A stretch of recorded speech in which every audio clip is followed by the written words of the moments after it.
Hey patrons, welcome back to the third part of this tutorial series, and in this final part I am working on the background for this owl drawing. And so the first thing that I'm doing is I'm going in with our green Crayola coloured pencil, and I'm starting off by using this to shading every part of the background that has got more of a green tinge to it.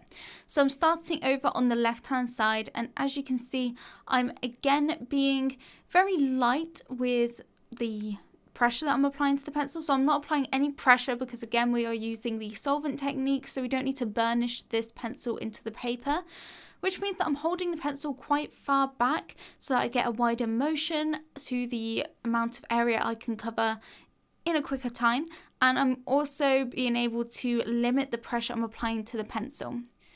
So I'm now moving over to the right hand side, and you can see it's mainly this upper half of the background that has got more of a green tinge to it.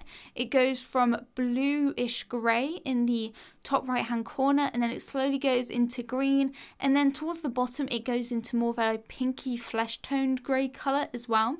So I'm just working to start off with this green pencil through the middle section of the background and curving it upwards just towards the middle as well.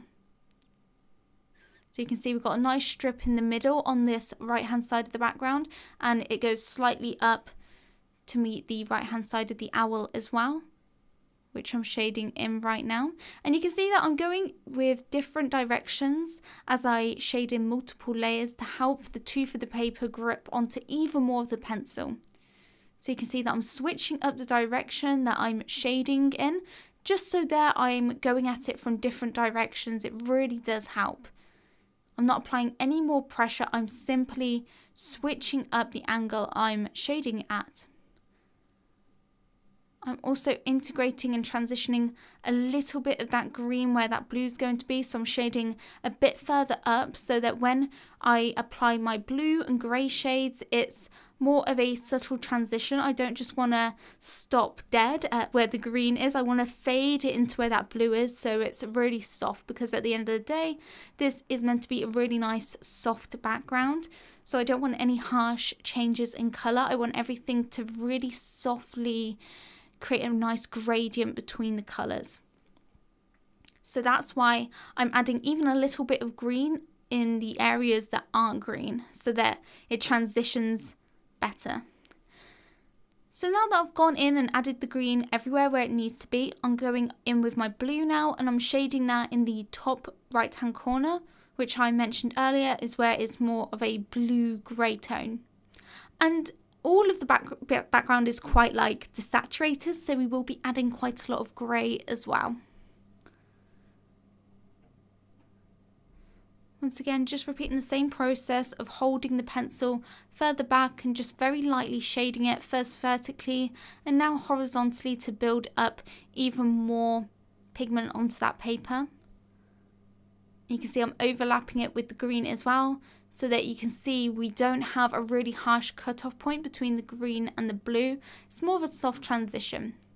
Also on the bottom right hand side there's a bit of blue before it transitions into the pink, so I'm just going to layer a bit of blue down there as well and get lighter and lighter with my pencil to gently ease off of that blue where it's going to be where it's going to be pink, and also merging it onto the green above it as well.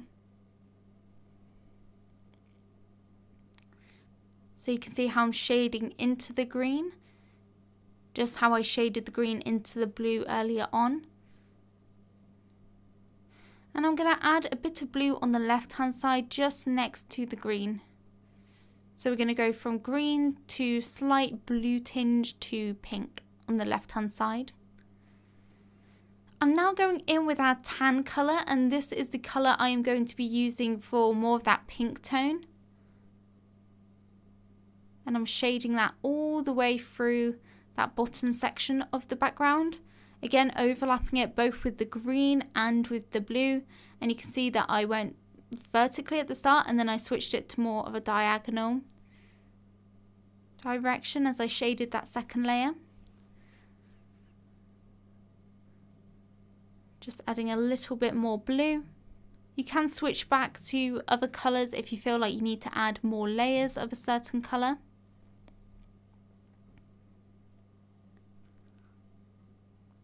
And remember how much darker it gets when we add the solvent as well, so you don't need to add too much of the colours.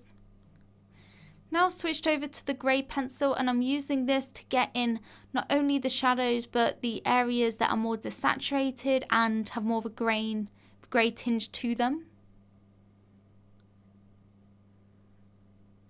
So I'm overlapping it onto the blue and onto the green, and you can see there it's mainly around the edges where it's darker and more of a grey shadow to it. So both on the left hand side and the right hand side of the background, you can see right around the edges is where it's darkest. So that's where I'm targeting most of the grey shading. Once again, I'm starting off by shading vertically.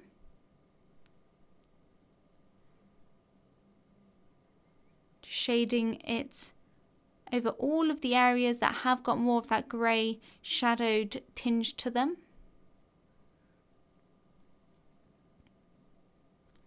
Still, you don't need to apply any pressure for this.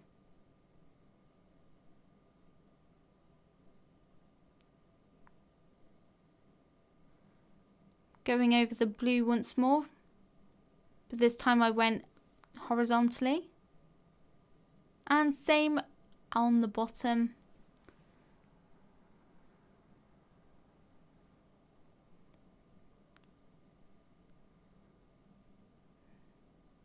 So you can see that I'm even being a little bit messy with how I'm applying the colours. I'm not being super smooth. I am going with large motions and really just sketching it in. And that's fine, because as long as I'm not applying a lot of pressure, none of these pencil strokes are going to stay. Because I'm being so light, they're going to get blended straight out. Whereas if I was this messy and applying more pressure, then it wouldn't have such a smooth look in the end. So I can only be this messy with how I'm applying the actual pencil, because I am also doing it very, very lightly. That is the key. Now I'm adding some black as well, because I felt like it needed to go even darker, and I didn't want to apply more pressure to the grey pencil. I could have made it darker with the grey, but remember, we don't want to apply lots of pressure, so it's better to switch over to a darker pencil than to apply more pressure on the pencil you're using. So I've switched over to the black pencil, and I'm just working that through the same areas that I applied the grey, so the darkest areas for the background, which again are mainly on the outer edges of the background. I'm overlapping some more green over that black, just so it's not so flat when I blend it out. I want to make sure that I'm overlapping the blues and the greens over the top of the black, so that when we blend it out, it looks more like a dark green and dark bluey grey rather than looking black. So it's important to mix and layer all of those colours in together. Adding a little more black.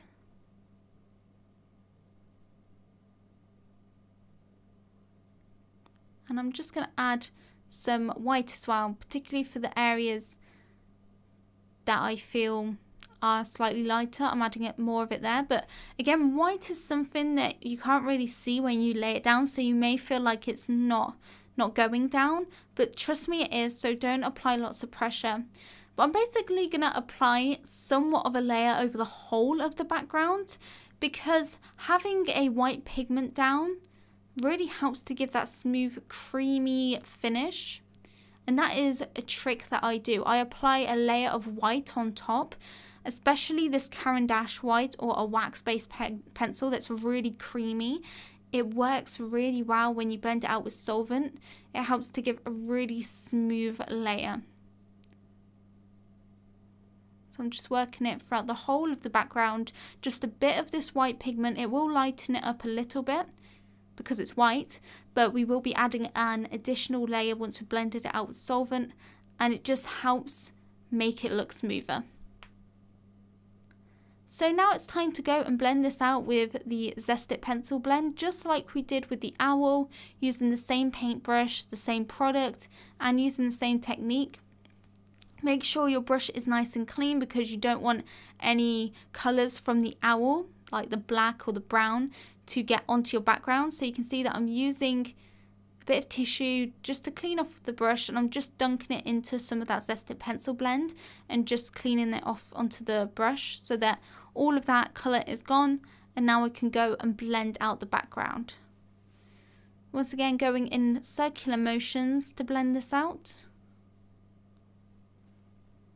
Make sure you keep dabbing off the excess coloured pencil, excess solvent onto the tissue before you go in and blend it out.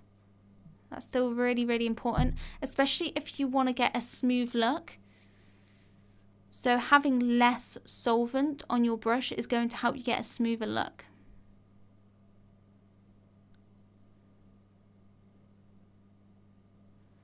Still going in circular motions. And don't worry, we are going to be adding another layer on top, which will really help to smooth this out even more. So yeah, I'm going to spend the next couple of minutes just blending this all out, and then I'll be back to talk you through the next part.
So now that we've blended that first layer out, it's time to go and build up another layer on top.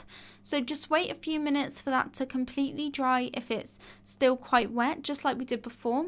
But I'm going to go in first with my green pencil, and I'm just going to go back over those layers and areas that I first applied the green to in the first layer, and just repeat the process of layering even more of the green onto those areas.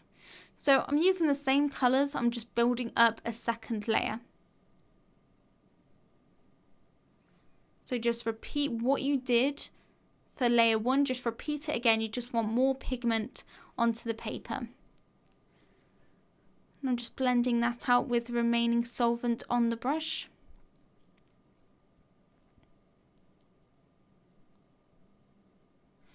One thing that I am doing, and this is like my secret trick if you want it to be really, really smooth, is I first start off by going in with my white colour pencil, like I did before, but I do a whole layer of just white pencil, and I just layer this lightly over the whole of the background, as you can see, and I'll blend it out, and it will give such a nice smooth layer. And then you can add the colours on top to darken it up once more. But adding this middle layer of just white pencil lightens it up a bit, but we can take care of that in a minute. But it just helps to smooth it all out and give you that smooth pastel looking background with coloured pencils. Again, don't apply a lot of pressure for this because you don't want any like white pencil strokes to show through. I'm just sharpening my pencil a little bit. So yeah, I'm just going to carry on and just build up a whole layer over the whole of the background with your white pencil.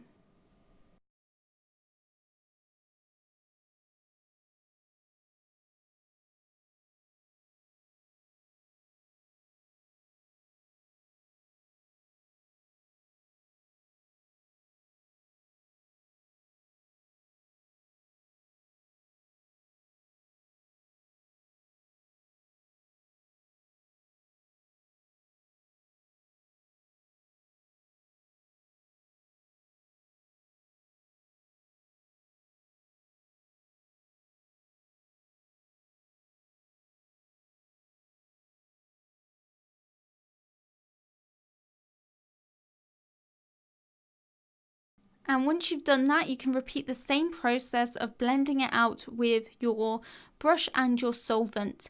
Now, each layer you blend out, use less and less solvent. So for layer 1, you could use quite a bit of solvent, obviously dab off the excess, but you could use a bit more of a generous amount of solvent for layer 1.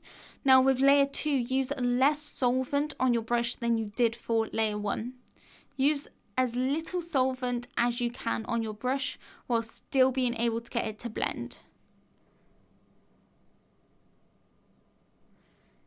And you'll see that this white layer just really helps to smooth everything out. I'm still going in circular motions.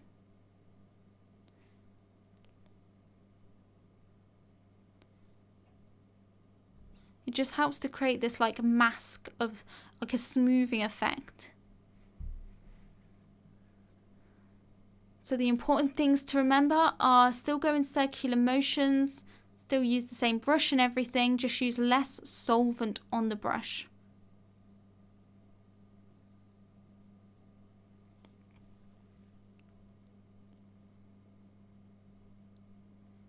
And you don't need to apply much pressure to the brush. That's another key thing to remember. You're not trying to really dig in with your brush and scrub it around.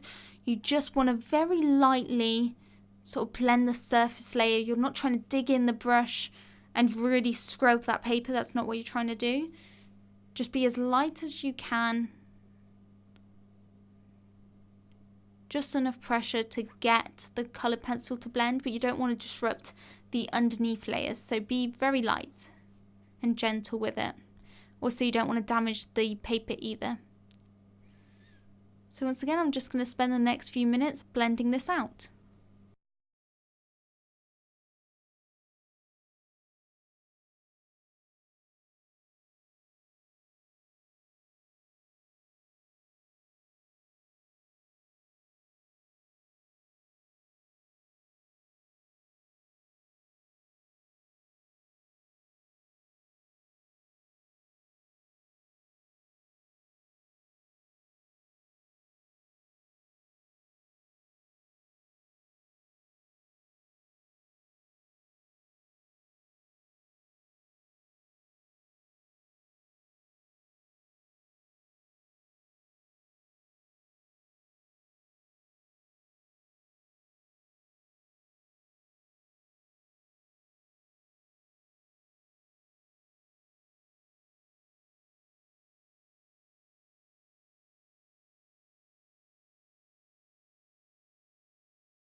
Now that everything is blended out and sort of dry, I can go in and start to build up another layer of colour pencil on top, because even though this is a lot smoother, it is very washed out. So I'm going to go and replenish those colours by, like I said, building up basically a third layer that's the same as the first layer. That makes sense. So use the same colors. So use your greens, your blues, your grays and your blacks, and that tan color in the same areas that they were applied in the first layer. Just build up another layer like that. Still be very light, don't apply any pressure because you definitely don't want any pencil strokes to show through at this stage.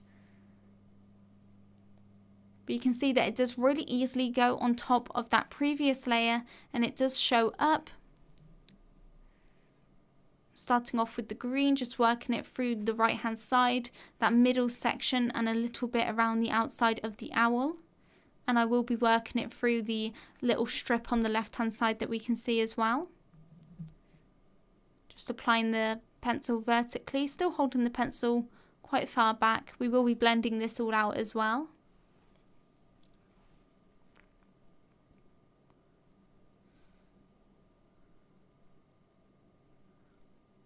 Going in with the blue as well, I'm going to repeat the same thing with the blue, just add another layer.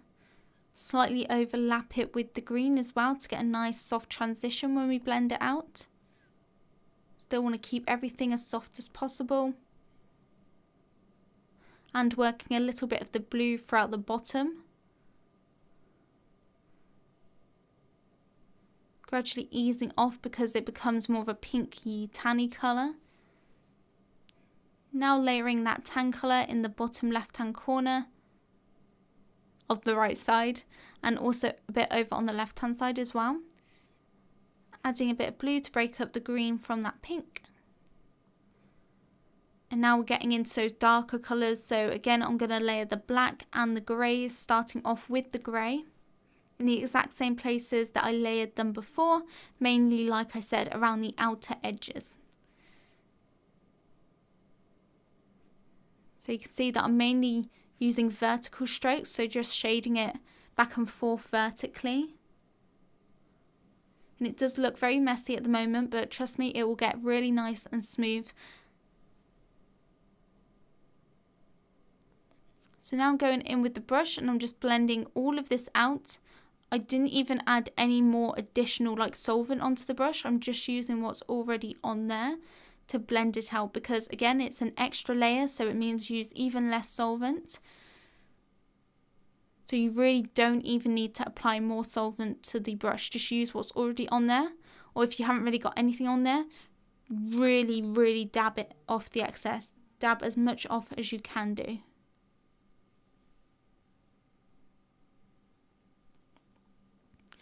So once again, I'm going to go through and just use the same process to blend everything out. And I'm also going to be using a tissue because I found that that works even better at this stage. So you can use the brush method or the tissue method.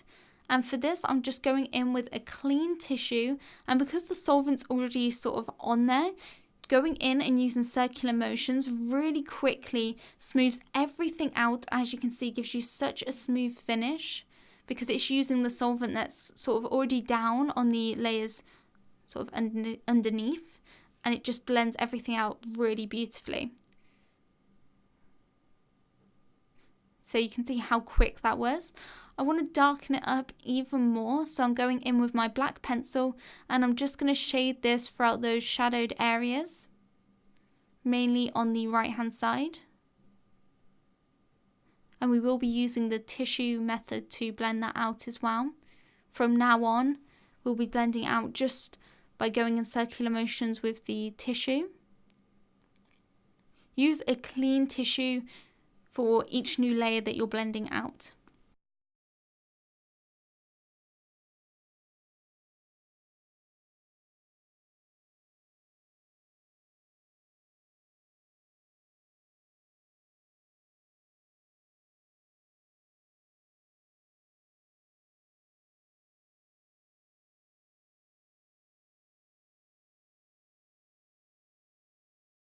I'm also layering some green over the top, so again it doesn't look flat. I want to mix in other colours with the black. So I'm mixing in some green and also some blue over the top as well. Just shading it directly over the top of the black and also in areas that I want to make even darker still. So I'm shading more of the blue and the green. Now I'm going back in with that tissue and just blending everything out, and you can see that even still with this layer it blends out so smoothly without any extra solvent being applied. And that's because it's not fully dry yet.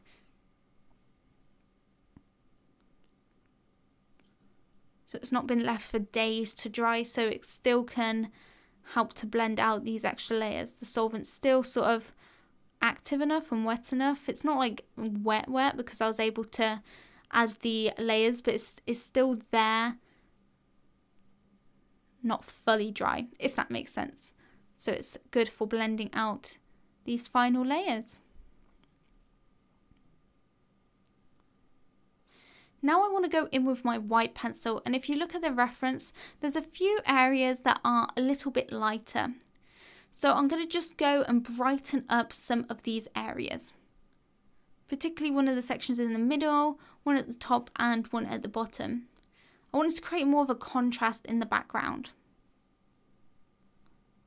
And I'm not following the reference exactly, I'm just using it as a general guide to the background of what I want to do it like, but I'm not following it exactly.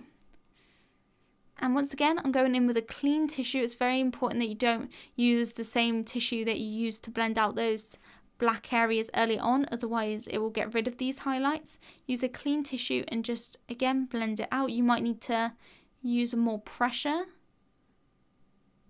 as you blend out this extra layer. You can see that just made it a little bit brighter in a few of those areas. Now I'm going over everything just to merge it in together a little bit better.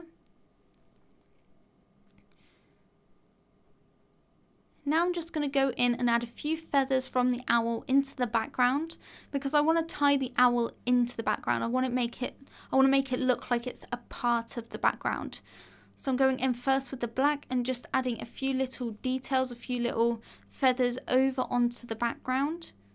I don't want it to look like the owl is cut out and stuck on the background. So it's important to add those few like flyaway feathers over onto the background to make it more natural. And I'm also doing the same thing with the white pencil as well.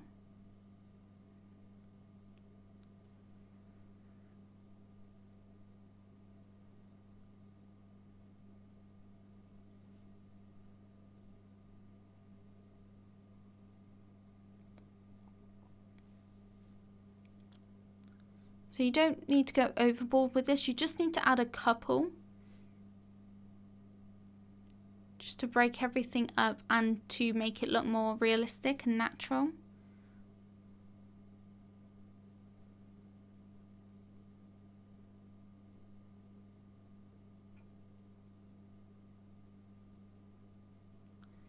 I'm going back in with the black and just going over any areas just for a final time, just a final check to make sure everything's as dark as it needs to be. So this is the time where you've got everything in and you can look at your reference and your drawing and just evaluate, is everything dark enough? Have you got in all of the highlights? In this case, I felt like once again I needed to darken up the background even more. So I'm just going in with the black once more and just really darkening it up because I really want it to have more of a contrast to it. Going in with the tissue and just blending it out again.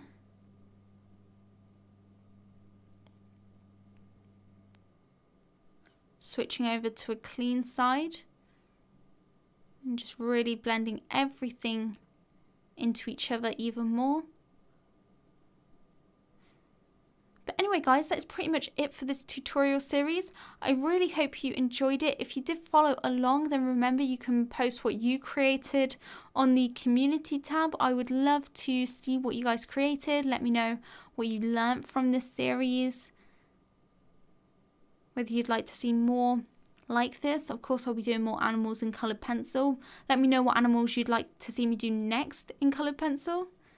I love hearing your feedback. Just adding a few little adjustments.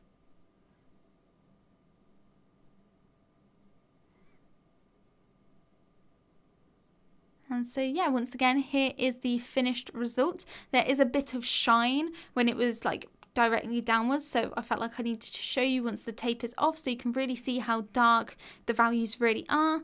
I was happy with the Crayola pencils, I thought they worked really well. But anyway guys, thank you for watching and I'll see you in the next tutorial series. Bye everybody.